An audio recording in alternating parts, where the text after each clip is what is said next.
This podcast is a quest for well-being, a quest for a meaningful life through the exploration of fundamental truth. Enlightening ideas, insights on physical, mental, and spiritual health. The inspiration is love. The aspiration is to awaken new ways of thinking that can lead us to a new way of being well. Welcome to Body, Mind, and Soul Healing Conversations.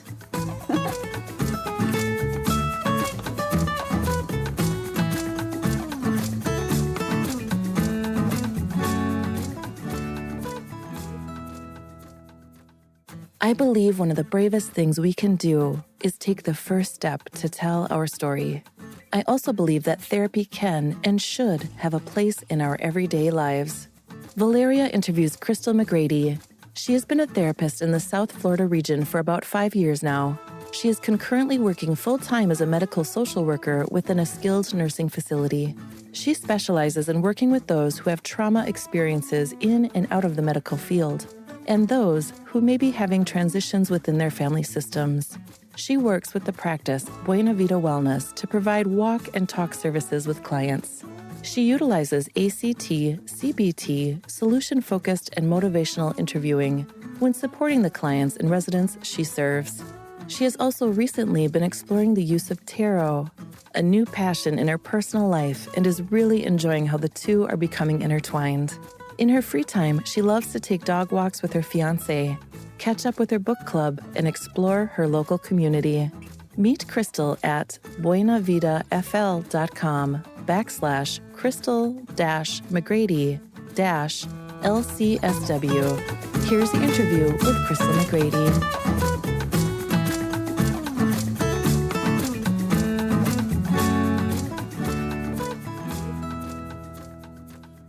In your own words, who is Krystle McGrady? Well, in terms of this podcast, I'm a longtime listener, first-time speaker. So I'm a lot of different things. Right now, I'm employed as a medical social worker, and I do private practice therapy on the side. I also love to read. It's one of my passions that's gotten me through a lot of hard times and great times in life. I love to try new things, and I'm a little bit of the introverted side than extroverted. So as much as I love to meet new people, I think I enjoy spending the quality time with them more. Love being outdoors and sharing what I do with others. It's nice to find a community that appreciates that. So my second official question for you, Krystle, is about mental health. How do you define mental health these days? What is to be mentally healthy? That's a great question. I haven't thought about that because I think it's a very personal definition, right? Because we have the textbook definition, what might make someone mentally healthy or how society views mental health. I know for me, it means that I'm working to put my needs first, and taking the time to do that. Because I know, self-care, we hear it a lot in the media, especially since the pandemic, but trying to have a routine. And for me, it really means if I'm comfortable, not only noticing when I might be having an uncomfortable emotion, but noticing it and still trying to move through that, to challenge myself. And it also helps me, try to rein it in when I feel like I should be listening more when that comes up. I love that answer. Yeah, it's very personal and has to do with self-care. I heard something today. I think it's one of the articles that I read that was referred by you, that they mentioned turning self-care into soul care. I think it has to do with one of the topics that we will discuss today about the tarot therapy, or introducing that to therapy. So it's really beautiful, that idea, self-care and soul care. So with that in mind, and let me ask you this question. Do you have any spiritual practices or spiritual views of yourself in the world? I'm working to develop them. Right now, what I do is part of, like you said, the soul care. As part of my spirituality is, so I read tarot cards for clients, and I've only recently started pulling for myself because that's always been a scary point for me. Yeah. It feels very vulnerable for me to do that for my own. It feels like I'm playing with fate sometimes. So I try to start my day in terms of soul care with pulling a tarot card and taking time to reflect on what that might mean or being open to what that might be bringing in, especially with my work in medical social work. You never really know what you're going to get. So it helps me be very open and leave a lot of the judgment behind that, some medical clinicians can bring into medical fields. Wow, I love that word, open, being open. That almost to me translates into love and healing by being open. So many amazing things can happen. Possibilities, really, being open to possibilities, to life itself. What do you feel is the purpose of the human experience, Krystle? Oh, I don't know if I've ever considered that question. I have to think about that for a second. The purpose of the human experience. Oh man.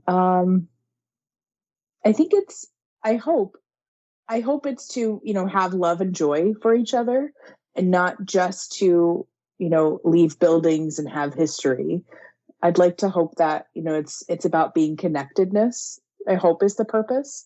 Because I know that, we as human beings are very social creatures, whether or not, we want to believe that. And I hope that's, something that, especially coming away from this pandemic, that hopefully that's something humanity can find, because it does take a lot of vulnerability to want to connect with someone else. And it's not always a comfortable experience. So I hope that's the purpose. Yeah, that's a beautiful answer, and one that I would agree. If that really is something that's true, and I mean, that's why not? That would be a beautiful ending, if there is such a thing as an ending to this. Yeah, connection. And with that in mind, human connection, then it makes me think about love. What is your understanding of love? What is love to you? Oh, it's taken me a long time to learn to love love. Yeah. Love is hard. Love takes work. Love takes patience.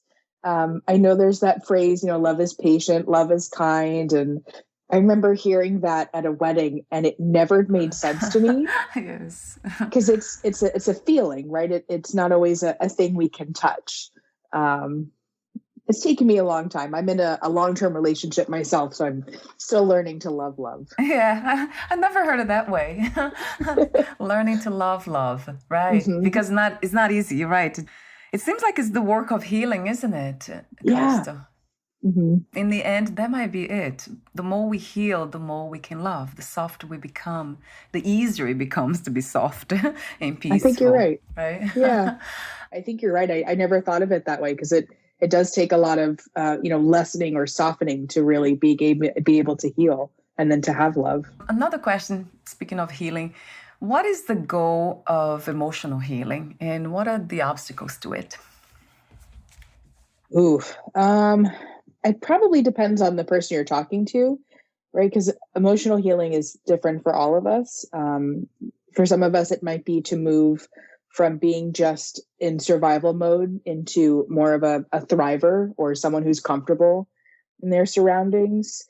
I know for me, it takes a lot of empathy and mindfulness for me to find emotional healing and to work with the clients I work with to support them, because it is a very almost terrifying journey, because in order to find healing, we have to start with acknowledging or, speaking the hurt or the pain that we feel to find it. And that's a very hard place to be in. And I know a lot of the clients I work with find that there's a lot of stigma with feeling down or feeling broken or feeling hurt, and being able to use those words.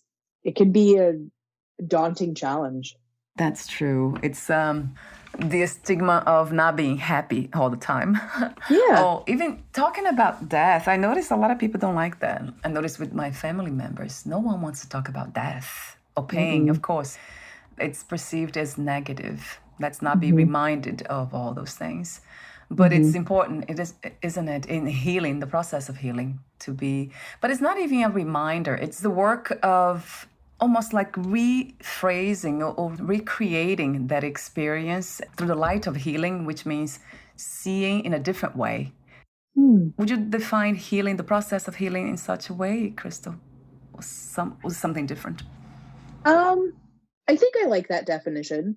So, you think about the process of healing, we have to find it in a different way, which means we'd have to start from a different place than where we are. And I like the word process because I think it is definitely a process. And, when you think of a process, I always think of something like a conveyor belt, right? There's several steps it has to move through. There's parts where it stops, it goes fast, it goes slow, kind of like the process of healing. Right. Yes, it really feels like that. And one of the questions that I have asked here is about if we can ever say that we are healed.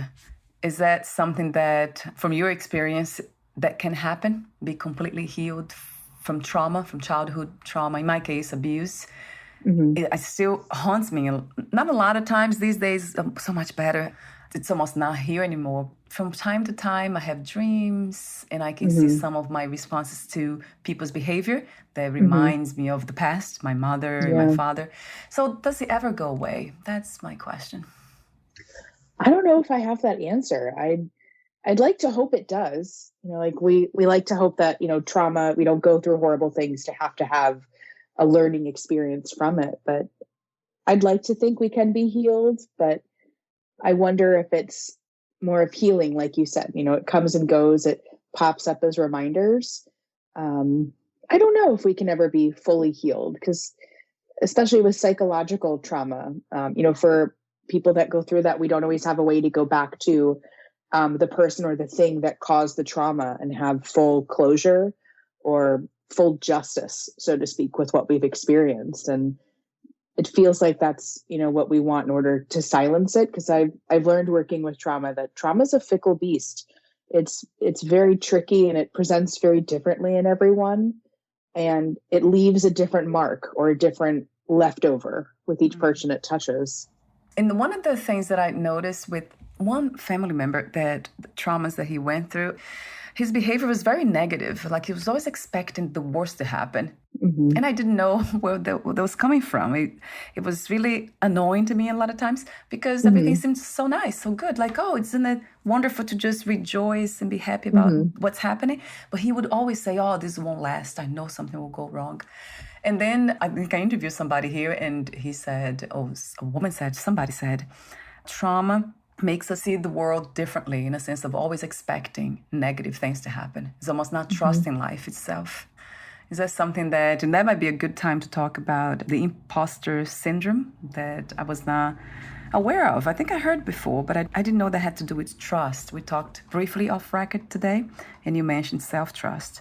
So talk to me about those two ideas, Krystle. I think it's, like you said, it can definitely leave a negative impact. If you think about it is, like, let's say, a child approaches someone that we trust for a basic need, right? And we get a response of, we're hurt physically or we're hurt emotionally. And, we keep trying to want to trust, right? We keep trying to repeat that same pattern with the same result.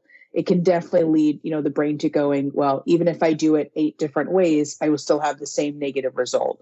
So I can definitely see how that, would affect our perspectives. And we know that trauma also plays a role in resiliency and how elastic our thinking is and how much are we able to bend or not necessarily bounce back, but come back. Because a lot of times with trauma healing, someone having very strong resiliency, just the ability to, have those challenges and not necessarily overcome them, but move with them, to acknowledge that, I have these issues and I'm still going to, choose different or to be different in lieu of them or in spite of them. And it's interesting, you bring up the imposter syndrome because it typically has to do that we feel like, our success, it's like the feeling that our success is directly related to our own efforts. So for me, I always struggle with, especially in medical social work, there's so many, I work in a skilled nursing facility right now, and we refer to patients as residents. So for me, there's always another resident. There's another family member. There really is no end to the work, so to speak. So it is very challenging for me to leave, feeling that my efforts each day are worth a feeling of success at the end. So I try to look at it in terms of, did I do everything I could do? Did I try to, communicate as best I could? Is that what my focus was for today? Or, was it making sure that, Mrs. Smith, for example, made sure that, she saw the doctor she wanted to. I focus on the small goals rather than the big goals, and that can help with my imposter syndrome. At least for me, it's very much connected to medical experiences. What inspired you to become a therapist and a medical social worker, Krystle? That's a funny question. And I have a very interesting answer because, like everyone else, my path was not a straight and narrow. I grew up wanting to be, it was not for me. I grew up wanting to be Indiana Jones, so to speak. I wanted to go out and have adventures and a great hat and, travel. Yes. And that sounded like the way to go. And it changed.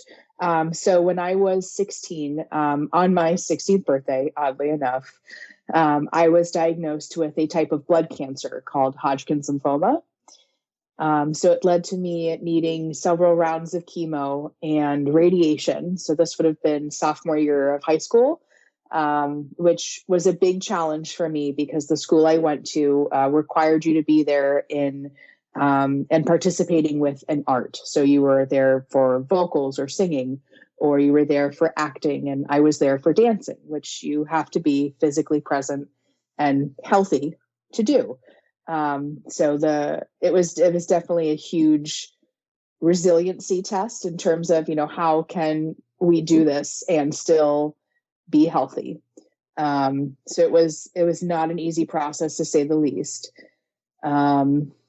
So from there, I went into recovery for another year, and I relapsed my senior year. So I essentially spent most of high school out of the classroom. I was doing school from home. So I was able to go to college because of a scholarship due to my cancer diagnosis. So as one of my friends put it, if you'd never, struggled, you would never have gone to college. And it's a great point. This was a horrible thing that happened to me. And I was able to find something for it that led to further meaning, which for me at the time made a lot of sense because, being 16 and trying to understand bone marrow density and white blood cell count, I know those words now and I learned them then, but it's like learning another language in the medical field. And I had to take a lot of ownership because, my parents did not have a college level education or literacy level. So that was a lot of adulting upfront, so to speak. So when I got to college, I decided to change and I wanted to be a marine biologist, and I couldn't do that because I can't have oxygen because of the damage to my lungs during treatment. So I did a lot of volunteer work, and I had been doing it since I was a child. And I had a friend who was in the social work track approach me, and I'll never forget the way she phrased it. She said, "You volunteer all the time. Why don't you be a social worker? That's like a professional volunteer." Yeah. Yeah. As a social worker for over 10 years, it is not a professional volunteer. Right. But I love that mindset because it made so much sense. Like, I have a way to have a career with helping people. No one told me, sign me up. And I essentially went from there to here. Yeah, what an interesting story, as you said. Yeah. It's very much a story. Yeah, I'm sorry about the cancer experience when you were very young. Did you contemplate the possibility or the idea of death at that time?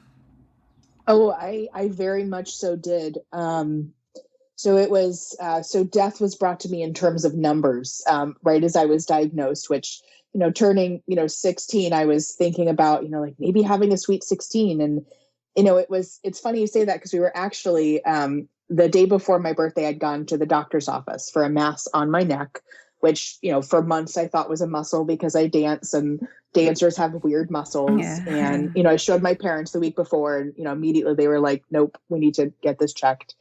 So we went to the doctor and the doctor was like, well, it could be a lot of things, we'll call you, just stay by your phone. Very general, nothing to worry about. So my dad had actually taken me to a hotel where, he was able to, we were trying to plan a sweet 16. I was their oldest child. It was a really big deal.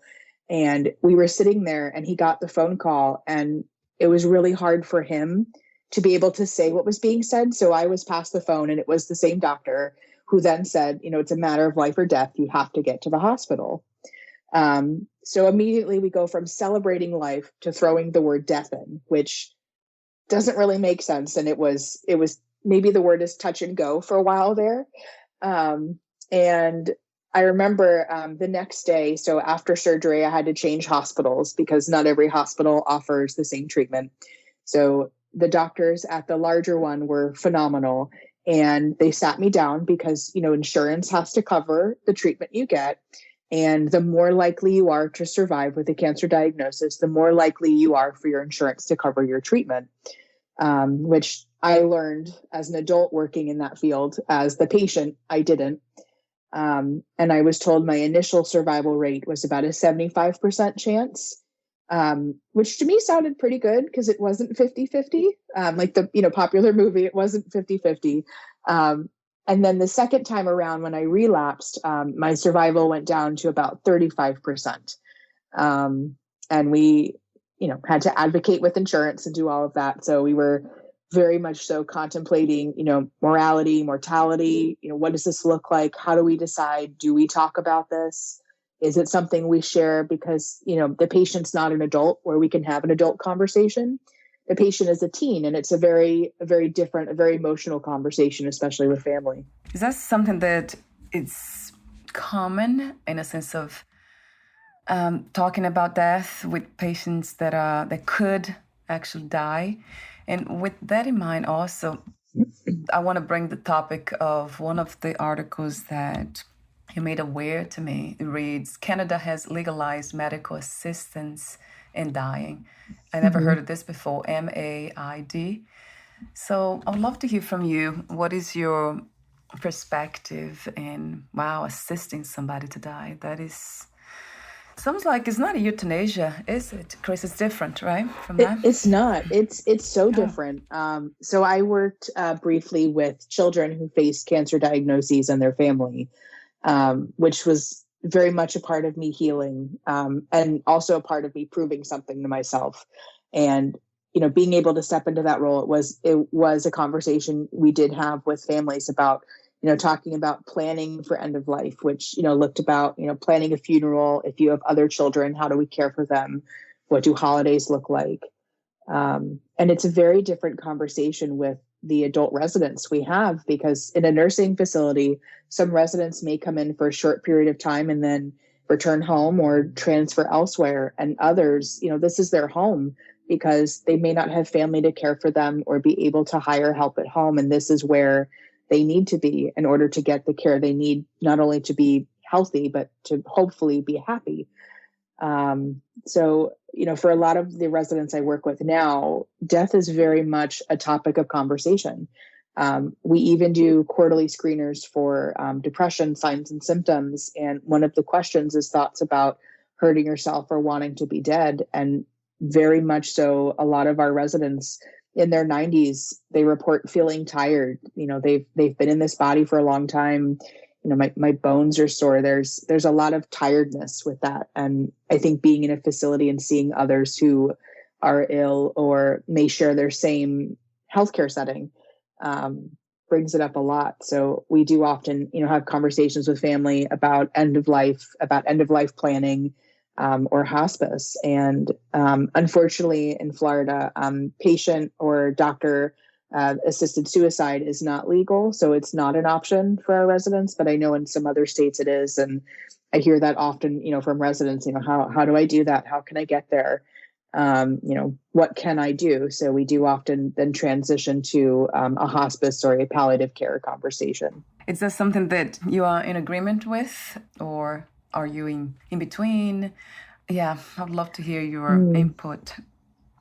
I don't, right now, I don't have an opinion either way, because I think the most important part is supporting the person who no longer wishes to exist. Because I think supporting them and their family's decisions, if that's what they wanted to do, I would be more than happy to help them climb every mountain or every bridge to get them what they need. And for a lot of families, talking about death is not something they want to talk about. So if that is the case, I'll support that. I'll let the team know, we won't move in that direction. And I always think back to my experience, because if I had been given the option to not be in pain and to live a pain-free existence, I think I would take that, because for me, having happiness and joy means that there's no physical pain. So I can only imagine, what it feels like to have to live with that level of physical pain. You work at Buena Vida Wellness, and there you provide walk and talk services. I have heard this before. So I'd love to hear more about the difference between walking and talking as a therapist and sitting and talking. What is the main difference? Well, other than walking, there is a couple different differences. So I did some experiential therapy training when I got my master's in Colorado, which was great because they're naturally situated to have a lovely outdoor experience. And being able to walk with someone, because in traditional therapy setting, we sit across or next to. So it feels like, or it looks like, we are with that person, in their trenches, in their battlefield. And, for a lot of people that works. And the other reason, we don't have an office space is to cut down on overhead. So that way our services are much more financially approachable for those that may not have a lot to pull from. So being able to walk with someone and being able to do it next to a lake or a beach or trees or grass, it helps put in perspective, the challenges we have that can feel so big or so insurmountable.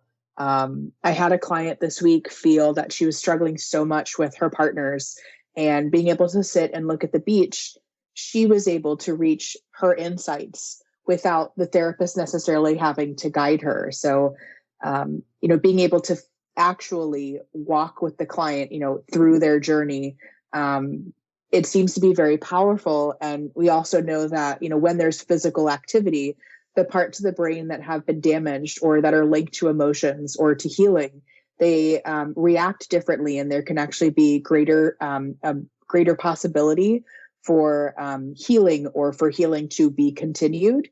Rather than for it to stop, because anytime we do physical activity, it, releases endorphins, it helps monitor stress levels.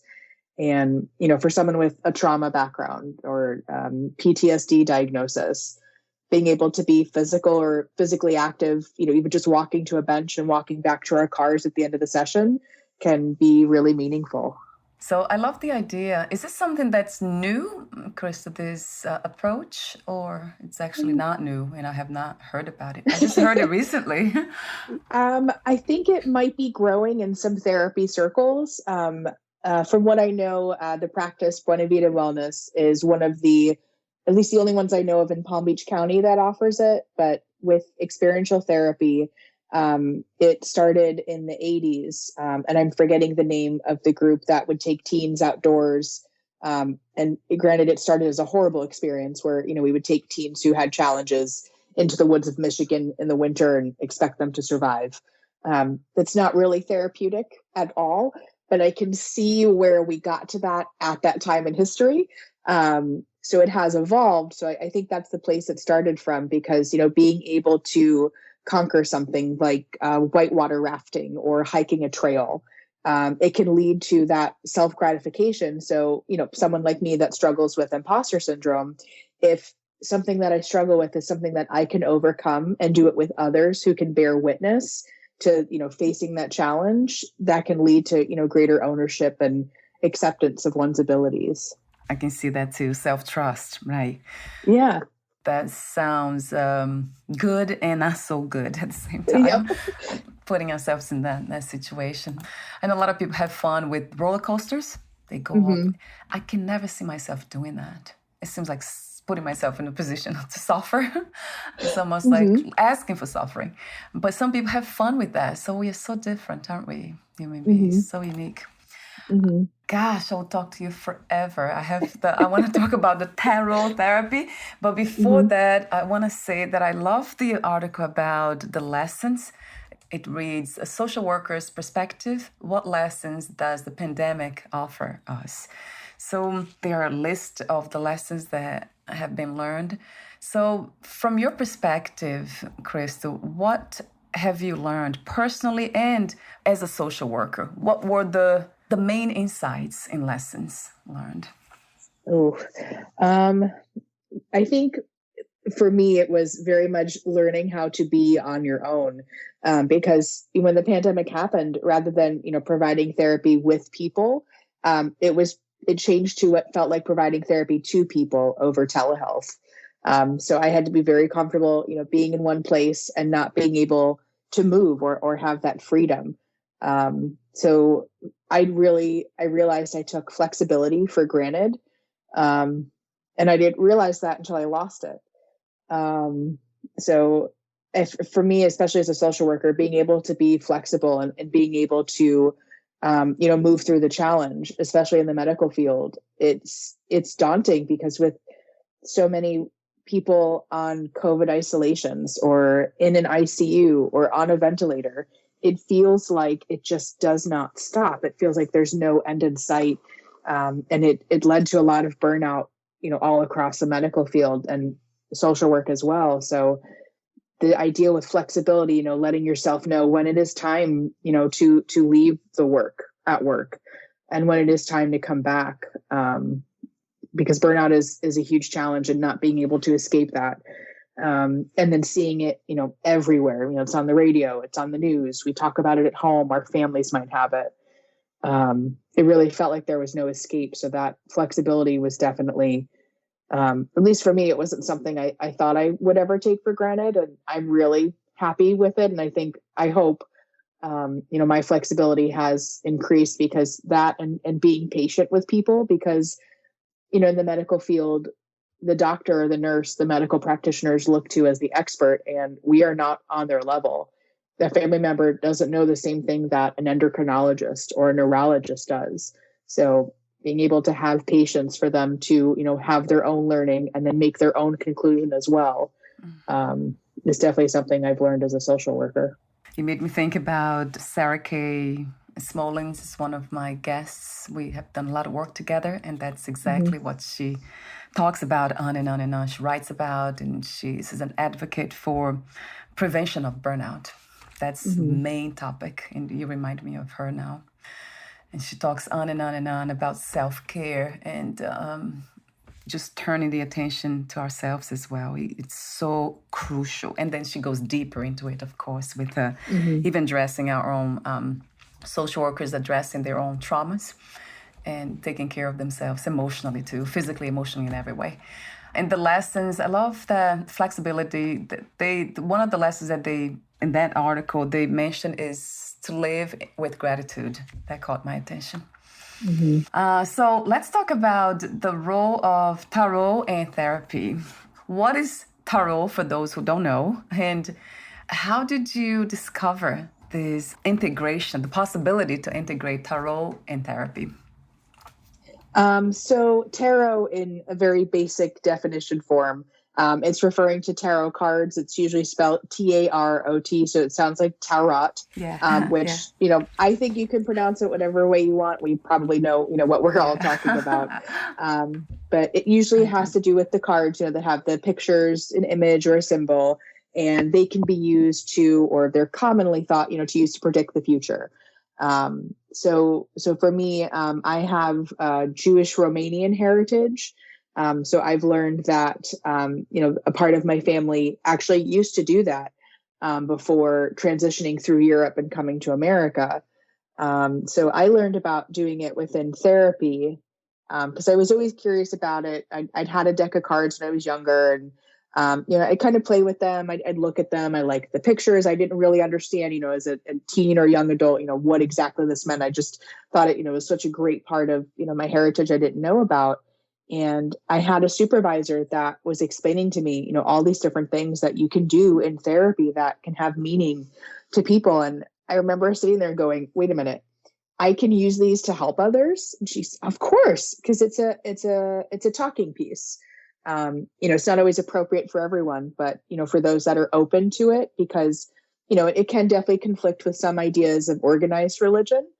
But for some, who want to seek, meaning from outside, or even those of us that enjoy astrology, having that direction that, speaks to us. I'm an Aries. I strongly identify with that sign. I am a ram through and through. When I stick to something, I am not letting go. And that's just the way it is. And I've accepted that about myself. So I know that, the cards speak, to me sometimes, and sometimes they don't. It's a very unique and very personal experience for everyone. That sounds wonderful because of the spiritual component that caught my attention big time. So is that something that would be allowed actually legally in a therapy room, or it's something that it has to be accepted by the community? That's a really good question. So the legality is very much a gray area.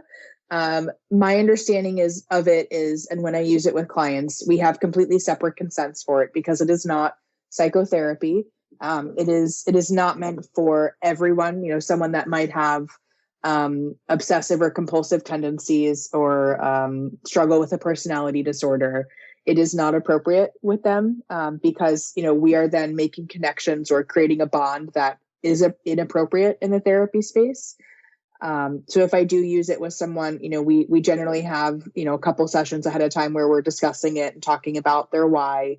And then if they do decide, there are completely separate consents for that in therapy, with the idea that it is a talking point. If someone feels stuck or if someone is struggling with something, I can use the cards if that's something the client wants to do as well, and see if that's a way to move forward. Because, when we feel stuck, having a jumping off place, or, even if a card is pulled, even just the color, like, is this what you expected?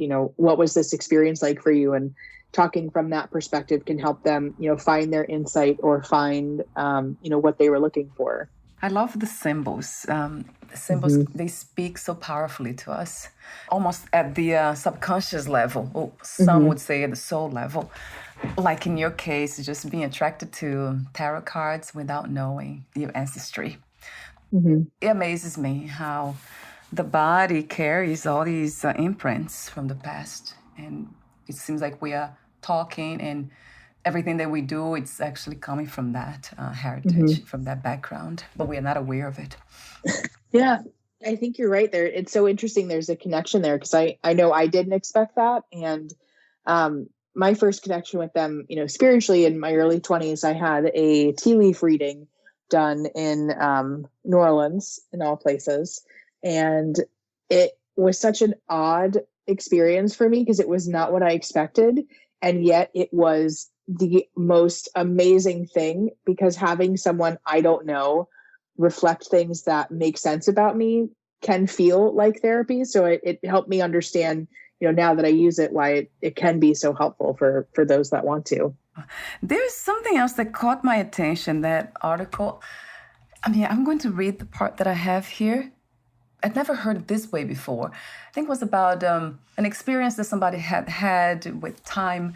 But the section says, you can always choose not to feel so resentful of people taking up your time. So the conversation was about time, somebody being resentful because of that. So you just need to decide to give less of your time. You'll feel guilty instead, but guilt will fade and resentment only builds. That I didn't know. So feeling guilty is better than feeling resentful. I'm not saying that's a good thing, both of them. Right. But does it have to do with boundaries? Because this is something that I have struggled my whole life. Always trying too hard to please everybody around me and forgetting about myself. And then feeling guilty and then resentful at the same time. So it has been such a big mess. So have you heard of this before? Did you come across these two emotions, guilt and resentment, in this way? Yeah, I think, like the quote said, they can definitely come hand in hand. And, especially like you said, with your experience, you work so hard and then you still feel like you let people down. It seems like guilt might be the reaction that comes up first. Right. Right. I know I feel guilty when I walk out and I feel like I could do more, or I know I left and the phone was ringing and it never feels like enough. And I think it can turn to resentment, like the quote said about time. If we have that guilt and we either continue to turn away from it, or we don't acknowledge that, it's okay if we didn't do enough and feel bad about it, because we can have both of those feelings. I can feel guilty about not doing or feeling like I've done enough and want to do more, because it seems like those two go hand in hand. And then that that resentment. I think it's right. I think that the resentment is definitely something that would stick around longer because, guilt is becoming a word we use more so. Like I know in my family's heritage, they talk about Jewish guilt. It's very much a big thing that plays a role, but we don't really talk about resentment. So it's interesting that way. We're almost at the end, Krystle, but before I ask you my final questions, would you like to add anything that you left unsaid for today? I think I want to just add this about tarot.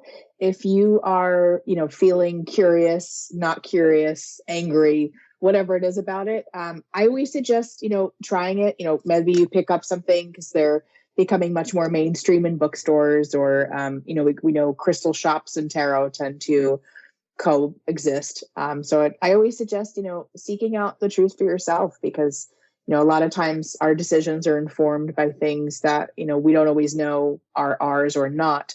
And, being able to be comfortable with yourself to, try something new, and maybe it's for you and maybe it's not, but giving it, the time and the experience to try it might be interesting. Is that something that's a personal thing? We get one for ourselves. And if I want to, do I get one for my husband too? Or like I want everybody to be?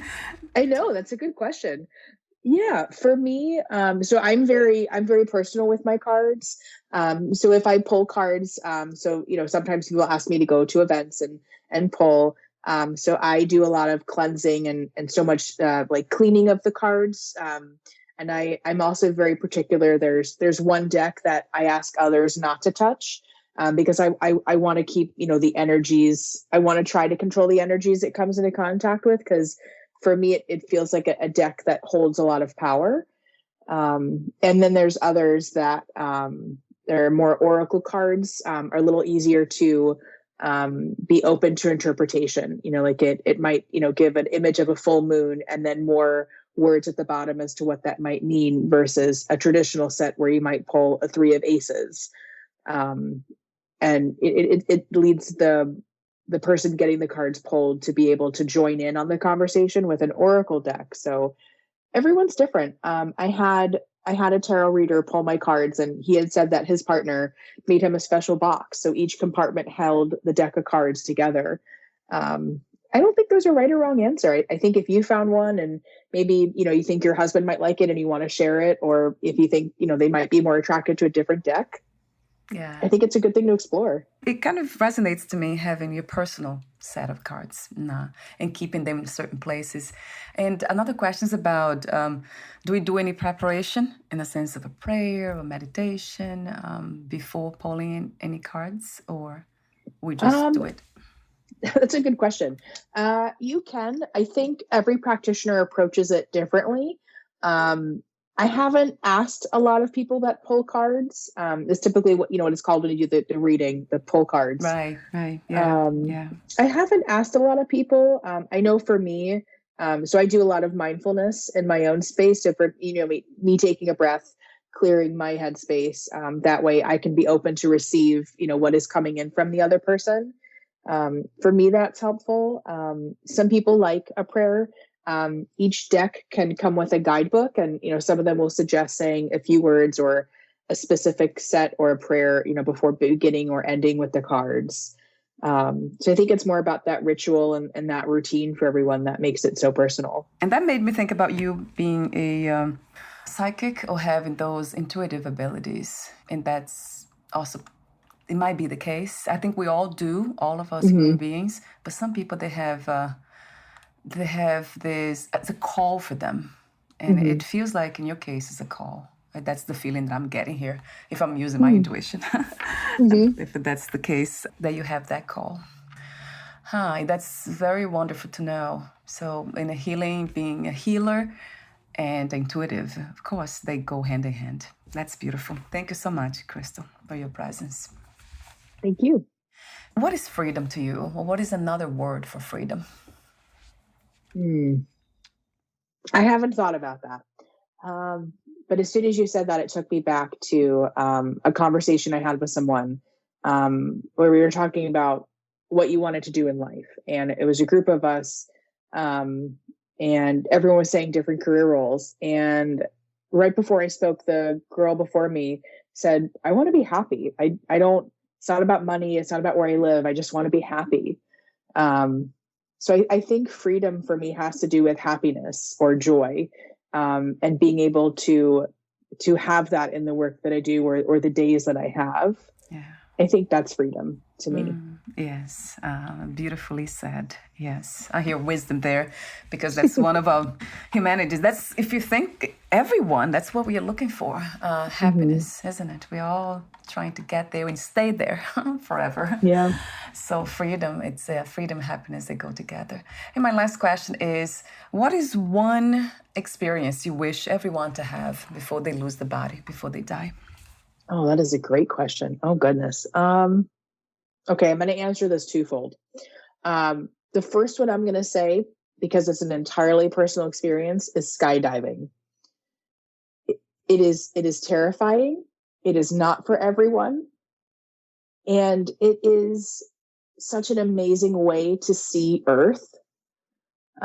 Because, not all of us will be able to leave the planet and see the planet, from space. And when I had my experience, when you go up in a plane and they take you to a certain height, you have your parachute.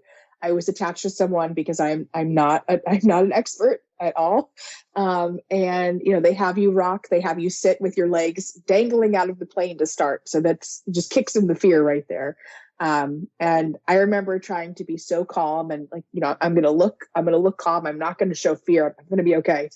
And, we rock back and forth and we fall. And I remember I started screaming and then I stopped because I just started to see what was around. And there were clouds and blue and green and homes. And it was such a unique way to make me remember that I am one small part of one very big, big place. And that is the reason I recommend that experience. And I think the second one is going to be therapy. And I don't say that because I'm a therapist. I say that because to be able to, get to know yourself better, I think can only lead to more happiness, more comfort in yourself. And it's like putting on our own oxygen mask. It allows us to help ourselves so, we can help our fellow woman and man around us even more. Beautiful message. So for everyone out there that's not willing to do the skydiving, therapy is a second option. Yes. Which I agree wholeheartedly. Yes. Yeah. Healing leads to freedom for sure. And therapy has everything to do with it. Self-knowledge, self-trust, self-everything before we can be something else for other people. That's that beautiful self for others over the world. So thank you so much again, Krystle, for your presence here today, for everything that you're doing in this reality, for the help as a guide, as a healer, as a therapist. I love the word healer. And everything else in between that could be felt today. Thank you so much for your beautiful, beautiful, beautiful presence and message. No, thank you. It was an honor. And before we say goodbye for today, where can we find more information about you and the work you do? So you can find me on the Buena Vida Wellness website, which is, I believe it is buenavida.fl.com. I share that with the therapist who manages the private practice named Megan Kasabe. And I'm on Psychology Today. Hello Alma, LinkedIn, all of the great social media. And if not there, you might find me paddling on the ocean if we run into each other. That sounds wonderful too. I'll have the link on your podcast profile. Thank you so much again, Krystle, and we'll talk soon. Bye for now. Bye.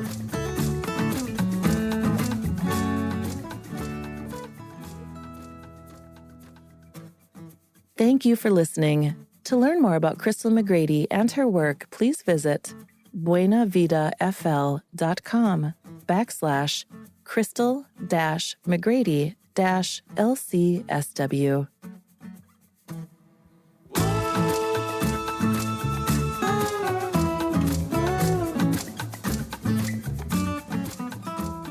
To learn more about this podcast, please visit fitforjoy.org/podcast. Thank you again for listening, and bye for now.